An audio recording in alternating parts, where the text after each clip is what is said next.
안녕하세요. 오늘은 강간이나 중간간, 강제추행 등과 같은 성범죄로 고소를 당한 경우에 부당한 고소라고 하면 어떤 점들을 살펴보아야 하고 어떤 주장을 할 것인지에 대해 살펴보도록 하겠습니다. 두 남녀가 원나잇으로 모텔에 갔다가 성관계를 맺었거나 몇 번 만나 썸을 타다가 관계를 맺었는데 자신의 의사에 반하여 강간 등 성범죄 피해를 입었다라고 고소가 되는 경우가 많이 있습니다. 부당하게 고소를 당한 것이라면 나는 합의하에 한 것이지 강제성이 없다는 점을 입증하기 위해서 다음과 같은 필살기 9가지 사항에 대해 살펴보고자 합니다. 첫 번째, 두 사람의 관계에 대해서 살펴볼 필요가 있습니다. 두 남녀의 관계와 만나게 된 경위가 중요합니다. 나이트에서 만나 서로 멀쩡히 모텔에 간 것인지, 서로 알고 지내면서 썸을 타다가 관계를 맺은 것인지, 이전에도 성관계를 맺은 적이 있는지를 살펴보아야 합니다. 두 번째, 장소의 선정에 관해서 살펴보아야 합니다. 성관계를 맺은 장소가 모텔인지 차 안인지 등 그 장소를 정하게 된 경위와 주변 상황을 볼 때 여성이 원하지 않았다면 얼마든지 피할 수 있는 상황이었는지 점을 살펴보아야 합니다. 서로 모텔을 검색하여 알아보고 간 것인지 등 장소를 선정하게 된 것이 자신의 의사에 반하지 않았다는 것도 주장할 필요가 있습니다. 세 번째로 이동의 강제성 여부에 대해서도 살펴보아야 되는데요.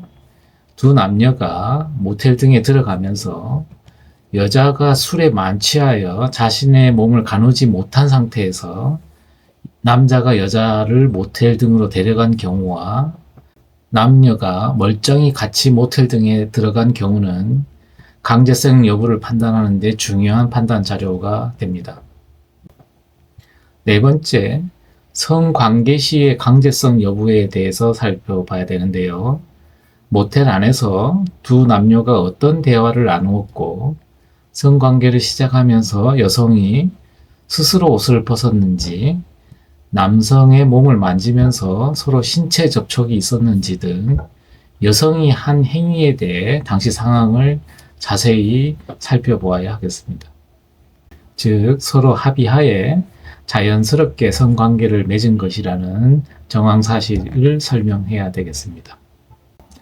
다섯 번째, 방어 행위가 있었는지 여부도 살펴보아야 하는데요. 여성이 자신의 의사에 반하여 성범죄 피해를 당한 것이라면 여성이 피할 수 있었음에도 불구하고 방어 행위를 했는지 여부도 살펴보아야 합니다. 즉, 여성이 화장실에 들어가서 샤워를 하고 나와서 남자 옆에 누웠다는 사실은 강제성이 없었다고 보아야 하겠습니다.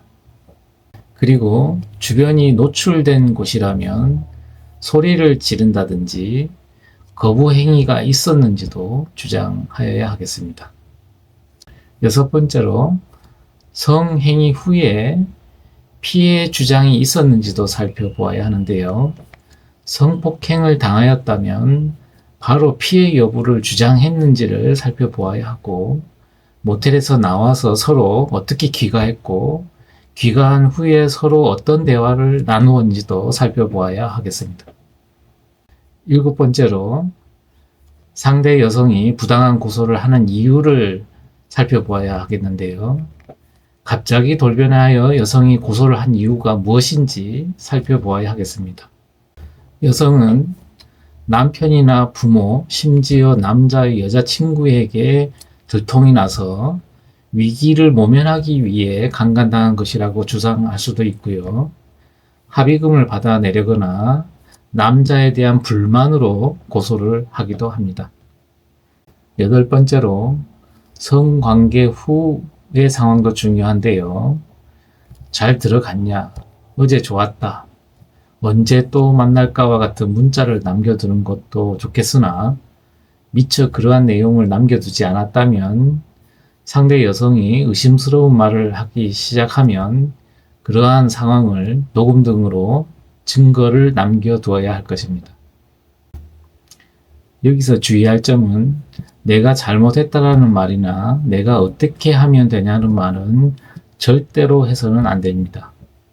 오히려 당당하게 무슨 소리를 하는 것이냐와 같이 서로 합의하에 관계를 맺은 것이라는 상황을 이야기하며 문자를 남겨두거나 통화 녹음을 해 두어야겠습니다. 사례는 다양한데요. 서로 합의하에 관계를 맺은 후에 음부의 찰과상이 났다며 어떻게 할 것이냐 라고 따지며 유도신무하는 여성이 있습니다. 답변을 주의하여야 하겠습니다. 나이트에서 만나서 원나잇한 후에 남편에게 들켜 강간당했다라고 주장하는 경우, 자신의 부모에게 들켜서 강간당했다고 주장하는 경우, 몇 번 관계를 맺은 적이 있는 사이인데 자신은 자고 있는데 강간당했다라고 주장하는 경우도 있었습니다. 결론적으로 문제가 생길 만한 일을 하실 때에는 전후 상황에 대해서 대비를 하셔야 하겠습니다.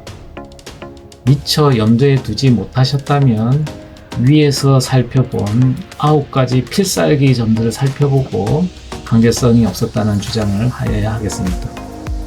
법무법인 선안은 여러분의 참과 방패가 되겠습니다. 감사합니다.